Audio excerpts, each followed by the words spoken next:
মাননীয় প্রধানমন্ত্রী, আপনি ব্যর্থ। কি দরকার ছিল আপনার 14 লক্ষ ভূমিহীন গড়হীন মানুষকে জমিসহ পাকা ঘরবাড়ি তৈরি করে দেওয়া? কি দরকার ছিল 25% মানুষকে দরিদ্রের সীমার নিচ থেকে বের করে আনার? দেশকে খাদ্য স্বয়ংসম্পূর্ণ করা কি খুব বেশি গুরুত্বপূর্ণ ছিল? কি দরকার ছিল দেশকে স্বল্পোন্নত দেশের তালিকা থেকে উন্নয়নশীল দেশের কাতারে উন্নতি করা? কি দরকার ছিল ভারতের সাথে ছিটমহল সমস্যার সমাধান করা? কি দরকার ছিল দেশের সমুদ্র সীমা বাড়ানো?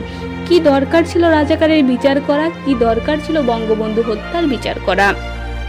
কি দরকার ছিল প্রতি বছর বিনামূল্যে 35 কোটি বই বিতরণের? এই যে বিনামূল্যে বই দিয়ে শিক্ষিত করে তুললেন, বিনিময়ে কি পেয়েছেন? কি দরকার ছিল পদ্মা সেতু করার? কি দরকার ছিল বঙ্গবন্ধু ট্যানেল করার? কি দরকার ছিল মেট্রো রেল তৈরি করা, যেটা দিয়ে স্বচ্ছন্দে যাতায়াত করে তারাই আবার আগুন দিয়ে পুড়িয়ে ফেলে? কি দরকার ছিল নতুন নতুন সমুদ্র বন্দর তৈরি করা? কি দরকার ছিল এতগুলো নতুন নতুন